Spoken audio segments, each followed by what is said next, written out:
Bonjour à vous toutes et à vous tous, même si vous êtes loin de l'autre côté de l'océan, ça me fait plaisir de vous voir.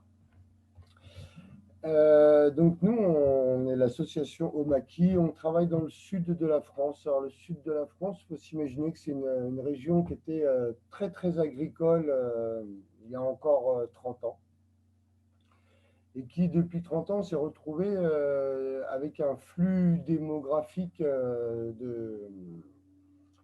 de nouveaux arrivants qui viennent d'autres régions de la France, mais aussi de l'étranger, parce qu'on est une région qui est très ensoleillée, et du coup, les retraités qui viennent du nord de l'Europe aiment beaucoup venir à cet endroit-là. Donc, du coup, on est dans une zone où c'est assez contradictoire, parce qu'on a énormément de terres agricoles, mais une grande partie de ces terres agricoles qui ne sont pas utilisées, qui sont soit des friches, soit des terrains qui sont réservé à des grandes cultures pas forcément nécessaires à l'alimentation humaine. Et aujourd'hui, nous, à l'association, on essaye de faire le lien entre le monde paysan et le monde des mangeurs, des acheteurs de nourriture. Donc on peut d'un côté accompagner les paysans à la mise en place de marchés spécifiques, de marchés réservés à une agriculture bio et écologique en dehors du pesticide. On peut aussi les accompagner sur des organisations d'événements ou de choses comme ça. Et du côté des mangeurs, on va travailler sur de la pédagogie ou accompagner des familles sur leur changement alimentaire, d'aider aussi à la création de jardins partagés pour pouvoir remettre les mains à la terre.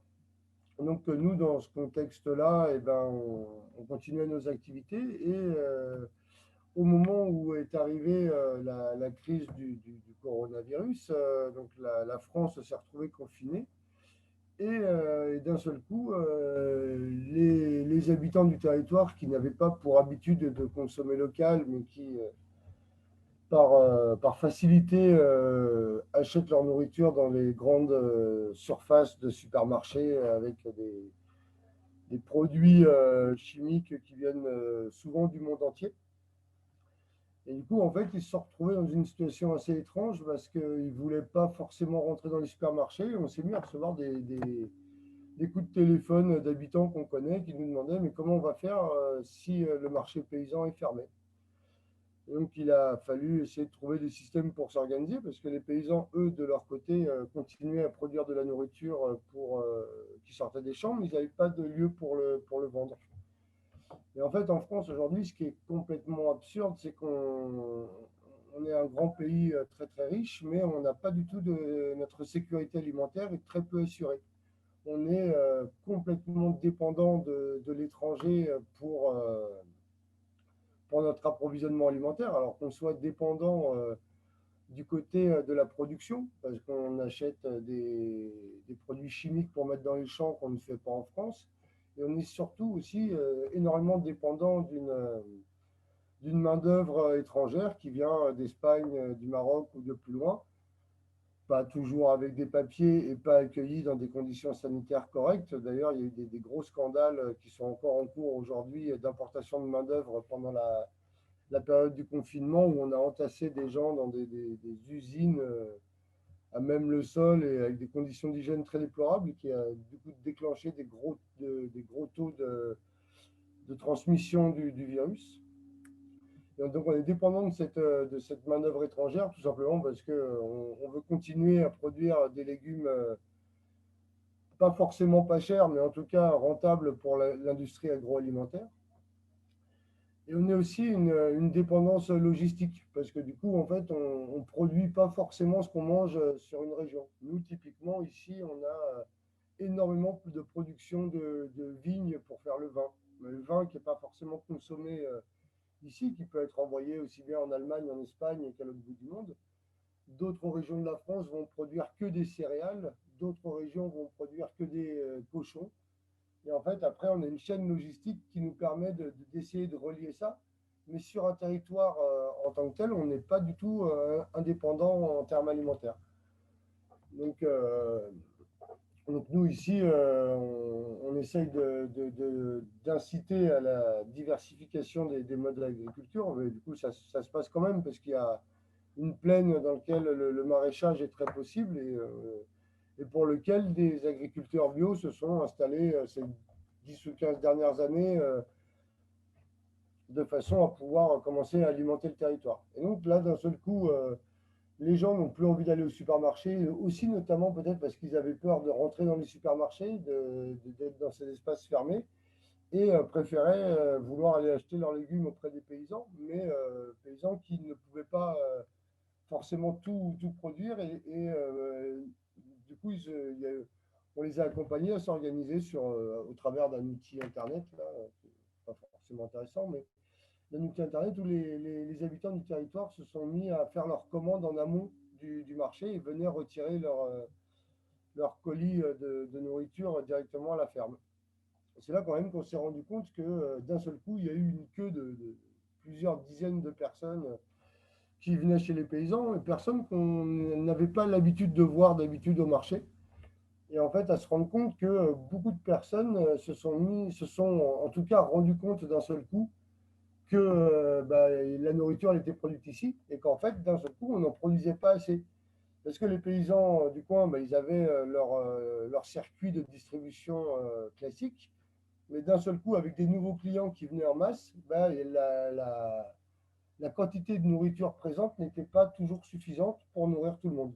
Ouais, ils allaient faire leurs courses au supermarché derrière, hein, donc c'était pas, il n'y a pas eu de problème de mortalité lié à la faim, mais c'est juste qu'il y a un problème de, de, de production comparé au nombre d'habitants qu'on a par ici. Donc à la suite de ça, les marchés ont réouvert et on a continué à constater ce phénomène. Il y avait beaucoup plus de gens qui venaient que de production à vendre. On a un ami qui est producteur de blé céréales pour faire du pain. Et lui, il faisait des fournées de pain toutes les semaines de 100, 120 kilos. Et d'un seul coup, il a eu des fournées de pain de 170 kilos. Ce qui, pour lui, est une masse de travail qui est difficile à suivre, mais qu'il l'a faite parce il voyait que des habitants de son village avaient envie de manger du pain correctement fait selon des méthodes artisanales. Mais du coup, depuis, ce qu'il constate, c'est que même depuis qu'on a réouvert nos frontières et on n'est plus confiné, les gens continuent à lui commander du pain. Il n'a pas diminué sa quantité de pain hebdomadaire. Donc lui, ça devient difficile pour lui de travailler, mais ce qui est rassurant, c'est qu'il y a un vrai intérêt, en tout cas déclaré des habitants français, sur leur circuit court. Ils ne le mettent pas toujours en pratique, mais on est quand même en train de se rendre compte qu'il y a eu une sorte de prise de conscience et qui se fidélise sur le moyen terme. Donc c'est potentiellement plutôt intéressant. Maintenant, à voir comment on peut accompagner ça aujourd'hui sur le plus long terme. Donc de ça, on a commencé à faire des réunions à la sortie du confinement aussi avec des collectifs de Marseille. Alors, Marseille, c'est la grande ville autour de chez nous, hein. Il y a plus d'1 million d'habitants, c'est vraiment une très très grande ville. C'est très loin de nos petits villages là où nous on habite à 1 heure d'ici, enfin, à 1 heure de Marseille où on est dans des petits villages de quelques centaines d'habitants. Et donc en fait à Marseille, on s'est rendu compte qu'il y avait eu un énorme élan populaire et citoyen pour aider dans un premier temps les réfugiés qui étaient à Marseille dans des centres d'hébergement, mais pour lesquels plus aucune aide alimentaire n'était fournie du fait que les bénévoles des associations caritatives classiques n'osaient pas sortir et du coup ont arrêté leur bénévolat pendant la période du confinement.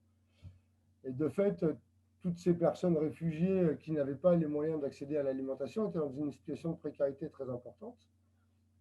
Et donc les citoyens de Marseille se sont quand même organisés. Il y a eu jusqu'à 80 collectifs dans la ville de Marseille pour organiser ces distributions alimentaires, sachant que chacun de ces collectifs pouvait lui-même mobiliser 80 personnes à l'intérieur et que juste sur un centre de distribution, il distribuait jusqu'à 25 tonnes de légumes par mois. Et donc, ils ont bénéficié des soutiens alimentaires des marchés nationaux, de récupérer les invendus, quoi. Mais donc, de récupérer des produits pas forcément en très très bon état. Ils étaient eux obligés de travailler à les retrier. Bon, et voilà, le confinement se finit et en fait, on se rend compte que bah, derrière ce premier appel auprès des réfugiés, bah, en fait, il y a eu beaucoup de collectifs qui ont travaillé avec d'autres publics. Et de se rendre compte que cette insécurité alimentaire, elle touche des publics très très divers, que ce soit des gens dans les quartiers, des gens dans la rue, des gens qui sont arrivants en France récemment. Et donc le truc, c'est que maintenant, une fois que l'appel d'air a été fait sur cet approvisionnement en nourriture, bah, comment revenir en arrière? Et du coup, aujourd'hui, on est en train de se réunir entre ces groupes de la ville avec nous, les groupes de la campagne, pour essayer d'imaginer quel futur on pourrait créer. Est-ce qu'on peut commencer à mettre en culture des champs, nous ici, de manière à pouvoir approvisionner de manière régulière les villes sur du bénévolat, que ce soit à la fois des gens de la ville ou des gens de la campagne, et d'essayer d'organiser cette production alimentaire de qualité en agroécologie, de manière à pouvoir fournir de la nourriture saine aux personnes en ville qui, elles, n'y ont plus accès aujourd'hui. Voilà, merci à vous.